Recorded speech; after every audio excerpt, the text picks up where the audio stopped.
ନମସ୍କାର ବନ୍ଧୁଗଣ, ହର ହର ମହାଦେବ।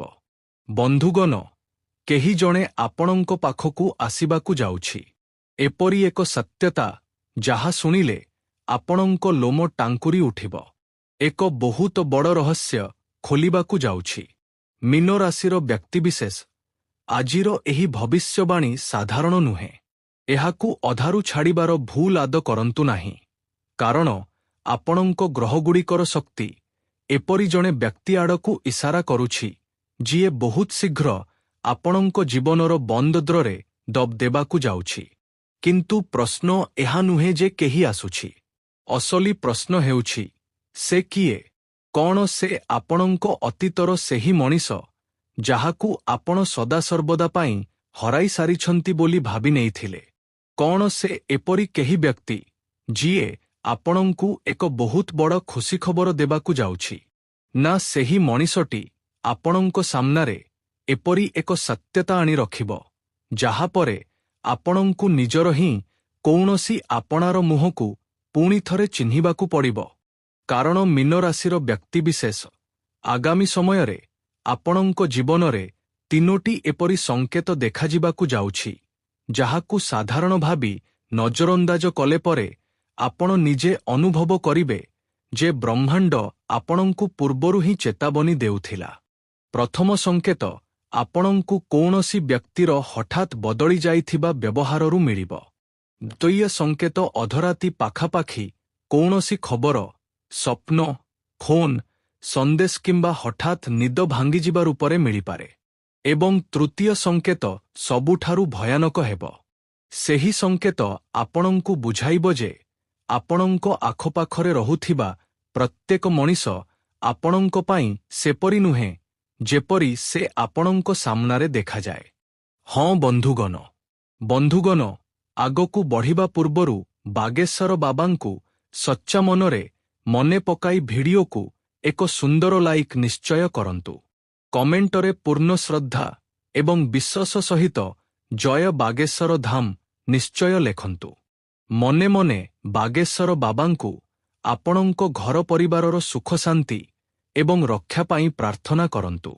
ବାବା ଆପଣଙ୍କର ସମସ୍ତ ଚିନ୍ତା ଦୂର କରନ୍ତୁ, ବନ୍ଦ ରାସ୍ତା ଖୋଲନ୍ତୁ ଏବଂ ଜୀବନରେ ଶୁଭ ପରିବର୍ତ୍ତନ ଆଣନ୍ତୁ। ଧ୍ୟାନ ଦେଇ ଶୁଣନ୍ତୁ। ଏଠାରେ କେବଳ ପ୍ରେମର ପ୍ରତ୍ୟାବର୍ତ୍ତନର କଥା ନାହିଁ। ଏଠାରେ ଏପରି ଏକ ରହସ୍ୟ ଯୋଡ଼ି ହୋଇ ରହିଛି ଯାହା ବହୁଦିନରୁ ଚପାଇ ରଖାଯାଇଥିଲା।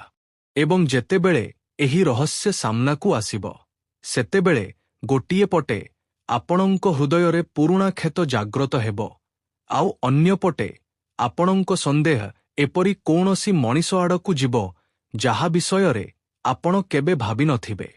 ମୀନ ରାଶିର ବ୍ୟକ୍ତିବିଶେଷ, ଆଗାମୀ ଦିନଗୁଡ଼ିକରେ ସବୁଠାରୁ ପ୍ରଥମେ ଆପଣଙ୍କୁ ଅନୁଭବ ହୋଇପାରେ ଯେ କୌଣସି ବ୍ୟକ୍ତିଙ୍କ ମନେ ପଡ଼ିବା ହଠାତ୍ ବହୁତ ବଢ଼ିଯାଇଛି।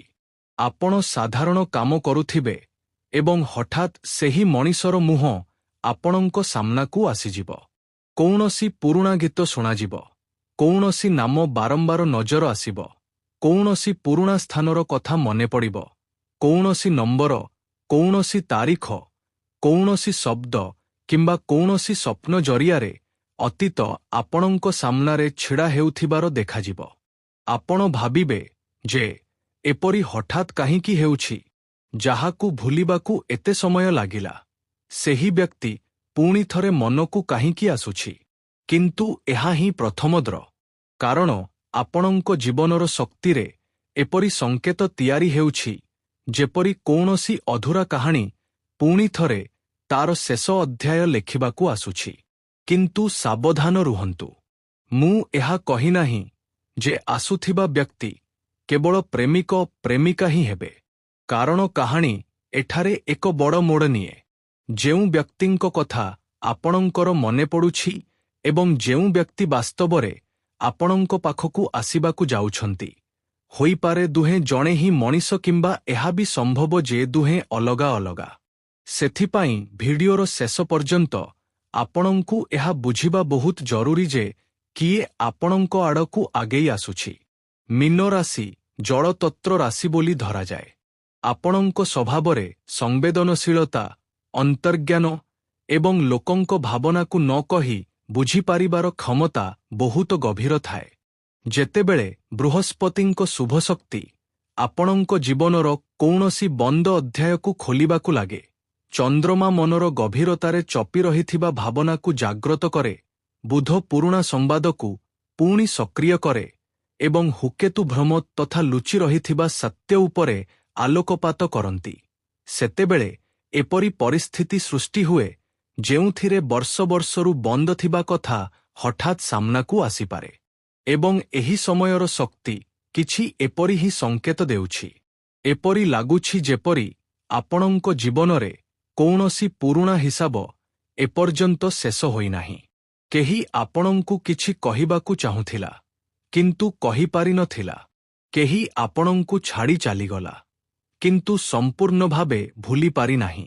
କେହି ଆପଣଙ୍କ ବିଶ୍ୱାସ ଭାଙ୍ଗିଲା, କିନ୍ତୁ ତାର ସମ୍ପୂର୍ଣ୍ଣ ସତ୍ୟତା ଆପଣ କେବେ ଜାଣିପାରିଲେ ନାହିଁ। ଏବଂ କୌଣସି ତୃତୀୟ ମଣିଷ ଏହି ଦୂରତାର ଫାଇଦା ଉଠାଇଲା। ବସ ଏହି ତୃତୀୟ ଚେହେରା ହିଁ ଏହି ପୁରା ଭବିଷ୍ୟବାଣୀକୁ ଭୟାନକ କରିଦିଏ। କାରଣ ଏବେ କାହାଣୀରେ କେବଳ ଆପଣ ଏବଂ ସେହି ପୁରୁଣା ବ୍ୟକ୍ତି ନାହାନ୍ତି, ମଝିରେ କୌଣସି ତୃତୀୟ ବ୍ୟକ୍ତି ମଧ୍ୟ ଦେଖାଯାଉଛନ୍ତି। ଏବଂ ଏହା ହିଁ ଆପଣଙ୍କର ପ୍ରଥମ ବିପଜ୍ଜନକ ସଙ୍କେତ। ଆଗାମୀ ସମୟରେ କେହି ଜଣେ ଆପଣଙ୍କ ସାମ୍ନାରେ ଅନ୍ୟ କୌଣସି ମଣିଷର ଖରାପ କଥା ନେଇ ଆସିପାରେ। ସେ ଆପଣଙ୍କୁ ବୁଝାଇବାକୁ ଚେଷ୍ଟା କରିବ ଯେ ଅମୁକ ବ୍ୟକ୍ତି ଆପଣଙ୍କ ପାଇଁ ଭଲ ନୁହନ୍ତି, ସେ ଆପଣଙ୍କ ବିରୋଧରେ କଥା ହେଉଛନ୍ତି କିମ୍ବା ଆପଣଙ୍କୁ ତାଙ୍କଠାରୁ ଦୂରତା ବଜାୟ ରଖିବା ଦରକାର। ଉପରୁ ତାଙ୍କ କଥା ଆପଣଙ୍କ ହିତରେ ଥିବା ପରି ଲାଗିବ।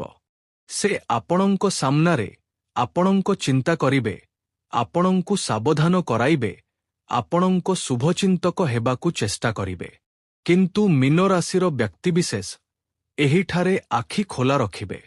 କାରଣ କେବେ କେବେ ଯେଉଁ ମଣିଷ ସବୁଠାରୁ ବେଶୀ ଆପଣଙ୍କୁ ଅନ୍ୟମାନଙ୍କଠାରୁ ସାବଧାନ କରାଏ, ସେ ହିଁ ଚାହେଁ ଯେ ଆପଣଙ୍କ ବିଶ୍ୱାସ ବାକି ସମସ୍ତଙ୍କ ଉପରୁ ଉଠିଯାଉ ଏବଂ ଆପଣ କେବଳ ତାହା ଉପରେ ହିଁ ନିର୍ଭରଶୀଳ ରୁହନ୍ତୁ। ସେଥିପାଇଁ ଆଗାମୀ ଦିନଗୁଡ଼ିକରେ କାହାରି ଏକପାଖିଆ କଥା ଶୁଣି ବଡ଼ ନିଷ୍ପତ୍ତି ନିଅନ୍ତୁ ନାହିଁ। କୌଣସି ସମ୍ପର୍କକୁ କେବଳ ଶୁଣା କଥାରେ ଭାଙ୍ଗି ଦିଅନ୍ତୁ ନାହିଁ। କୌଣସି ମେସେଜର ଅଧା ଅଂଶ ଦେଖି ପୂରା ନିଷ୍କର୍ଷ କାହନ୍ତୁ ନାହିଁ। କାରଣ ଆପଣଙ୍କ ସାମ୍ନାକୁ ଯେଉଁ ସତ୍ୟ ଆସିବାକୁ ଯାଉଛି, ସେଥିରେ ଅଧା କଥା ଶୁଣି ନିଷ୍ପତ୍ତି ନେଲେ ବହୁତ ଭାରି ପଡ଼ିପାରେ। ଏବେ ଆସୁଛି ଦ୍ୱୈୟ ବିପଜ୍ଜନକ ସଙ୍କେତ। ଏହି ସଙ୍କେତ ଦିନ ଅପେକ୍ଷା ରାତି ସମୟରେ ଅଧିକ ସକ୍ରିୟ ଦେଖାଯାଉଛି। ବିଶେଷ କରି ଅଧରାତି ପାଖାପାଖି। ହୋଇପାରେ ଆପଣ ହଠାତ୍ ନିଦରୁ ଜାଗି ପଡ଼ିବେ। ଆପଣଙ୍କୁ କାହାର ସ୍ୱପ୍ନ ଦେଖାଯିବ। ଆପଣଙ୍କ ଫୋନ୍ରେ କୌଣସି ପୁରୁଣା ନାମ ଦେଖାଯିବ। କୌଣସି ମେସେଜ ଆସିବ ଏବଂ ତୁରନ୍ତ ଲିଭାଇ ଦିଆଯିବ। କୌଣସି କଲ୍ ଆସିବ ଯାହାକୁ ଉଠାଇବା ପୂର୍ବରୁ ହିଁ କାଟି ଦିଆଯିବ କିମ୍ବା ଆପଣ ବିନା କୌଣସି କାରଣରେ ଅସ୍ଥିର ହୋଇ ଫୋନ୍ ଦେଖିବାକୁ ଲାଗିବେ। ବନ୍ଧୁଗଣ, ଏହାର ଅର୍ଥ ଏହା ନୁହେଁ ଯେ ପ୍ରତ୍ୟେକ ରାତିରେ କିଛି ଅଲୌକିକ ଘଟିବାକୁ ଯାଉଛି।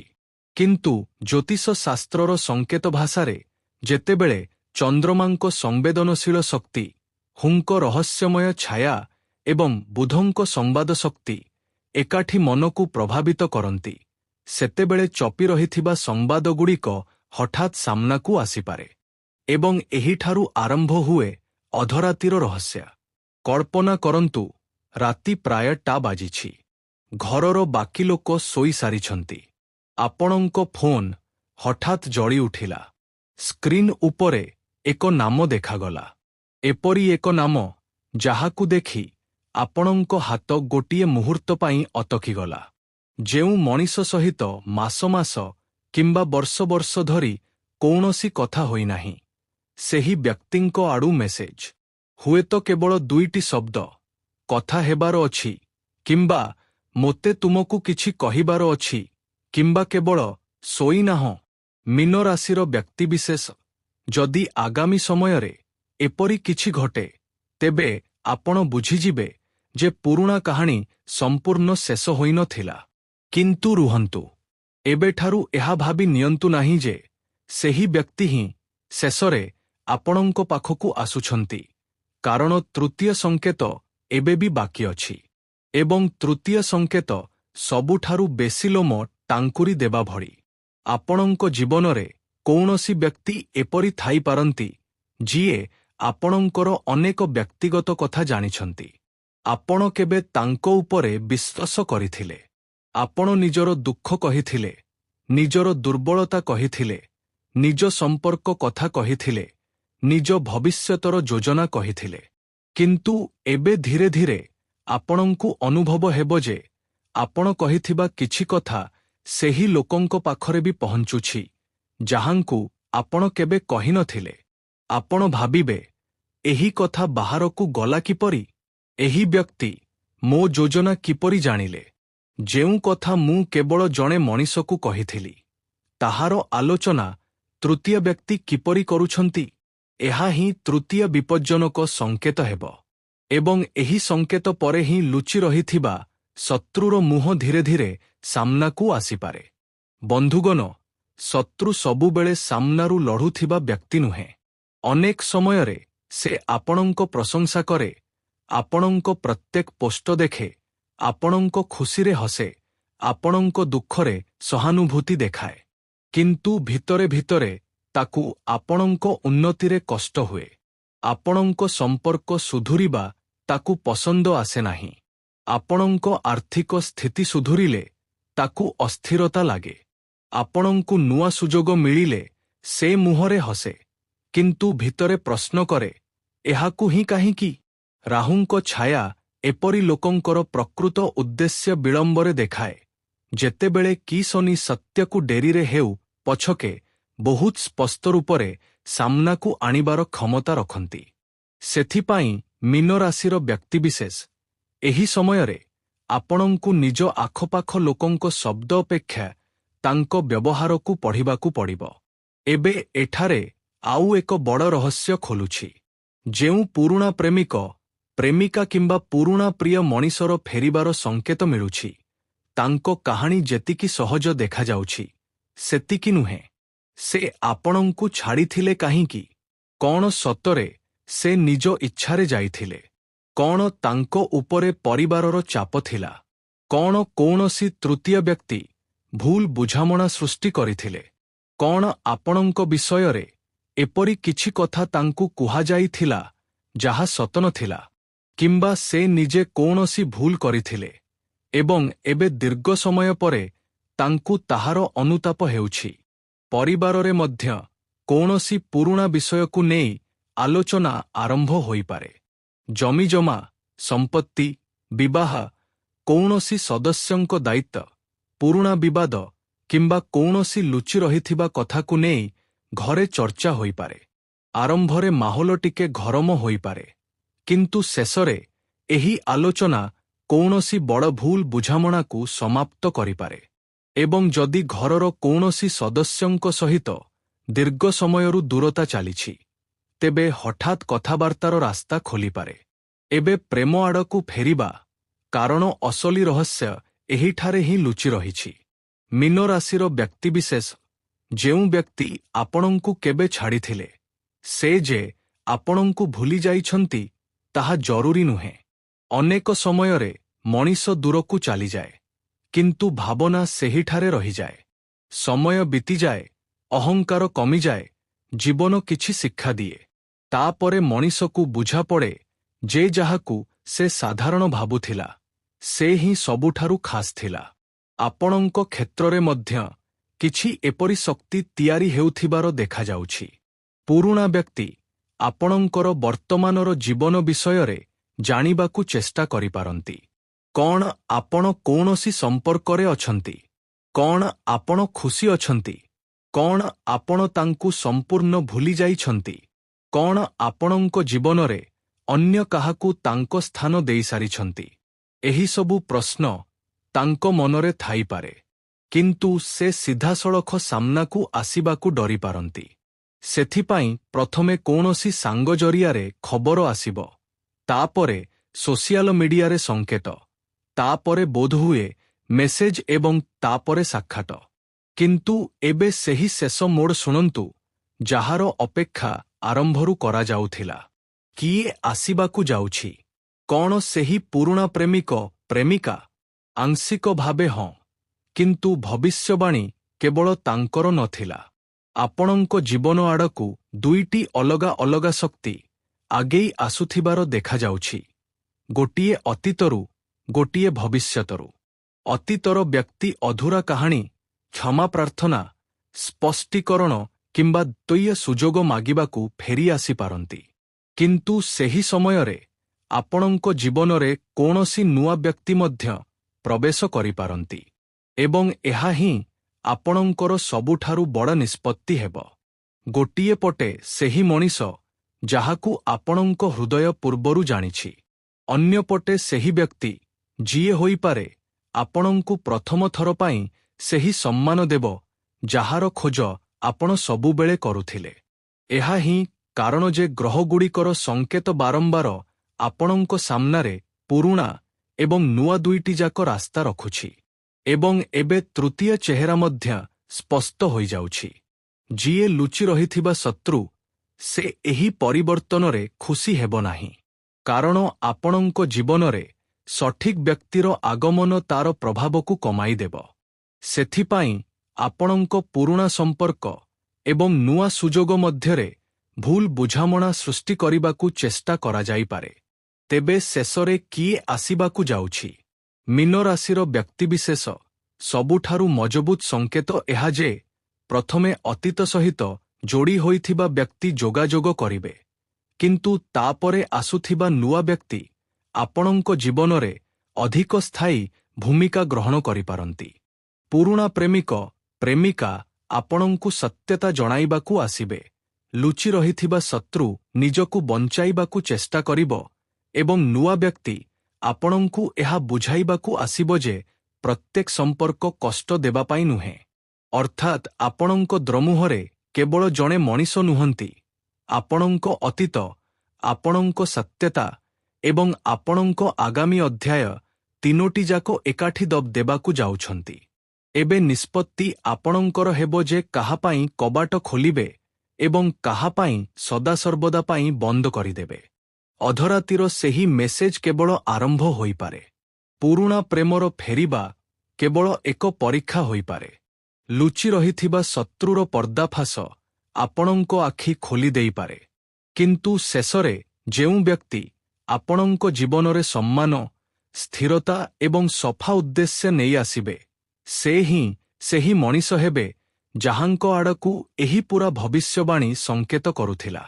ସେଥିପାଇଁ ଆଗାମୀ ଦିନଗୁଡ଼ିକରେ ତିନୋଟି କଥା ମନେ ରଖିବେ। ହଠାତ୍ ଆସୁଥିବା ମେସେଜକୁ ନଜରଅନ୍ଦାଜ କରନ୍ତୁ ନାହିଁ, କିନ୍ତୁ ତୁରନ୍ତ ବିଶ୍ୱାସ ବି କରନ୍ତୁ ନାହିଁ। କାହାର କହିବା କଥାରେ ଆସି ପୁରୁଣା ସମ୍ପର୍କ ବିଷୟରେ ନିଷ୍ପତ୍ତି ନିଅନ୍ତୁ ନାହିଁ। ନିଜର ବ୍ୟକ୍ତିଗତ ଯୋଜନା ପ୍ରତ୍ୟେକ ବ୍ୟକ୍ତିଙ୍କ ସହିତ ସେୟାର କରନ୍ତୁ ନାହିଁ। ନିଜ ମନକୁ ଶାନ୍ତ ରଖନ୍ତୁ। ରାତିରେ ଶୋଇବା ପୂର୍ବରୁ କିଛି ମିନିଟ୍ ଈଶ୍ୱରଙ୍କୁ ସ୍ମରଣ କରନ୍ତୁ। ଗୁରୁବାର ଦିନ ନିଜ ସାମର୍ଥ୍ୟ ଅନୁସାରେ କୌଣସି ଅଭାବୀ ଲୋକଙ୍କୁ ହଳଦିଆ ଜିନିଷ କିମ୍ବା ଭୋଜନ ଦାନ କରିପାରନ୍ତି। ଏବଂ କୌଣସି ବି ବଡ଼ ନିଷ୍ପତ୍ତି ନେବା ପୂର୍ବରୁ ଅତି କମ୍ରେ ଗୋଟିଏ ରାତି ଭାବିଚିନ୍ତି ନିଷ୍ପତ୍ତି ନିଅନ୍ତୁ। କାରଣ ମୀନ ରାଶିର ବ୍ୟକ୍ତିବିଶେଷ ଆଗାମୀ ସମୟ ଆପଣଙ୍କୁ କେବଳ ଜଣେ ବ୍ୟକ୍ତି ଦେବାକୁ ଯାଉନାହିଁ। ଏହା ଆପଣଙ୍କୁ ଲୋକଙ୍କୁ ଚିହ୍ନିବାର ନୂଆ ଦୃଷ୍ଟିକୋଣ ଦେବାକୁ ଯାଉଛି। ଯିଏ ଠକିଛି ତାର ମୁହଁ ସାମ୍ନାକୁ ଆସିବ। ଯିଏ ଛାଡ଼ିଥିଲା ସେ ଉତ୍ତର ଦେବାକୁ ଫେରି ଆସିପାରେ। ଏବଂ ଯାହାକୁ ଆପଣଙ୍କ ଜୀବନରେ ବାସ୍ତବରେ ସ୍ଥାନ ମିଳିବା କଥା, ତାଙ୍କ ଆସିବାର ରାସ୍ତା ମଧ୍ୟ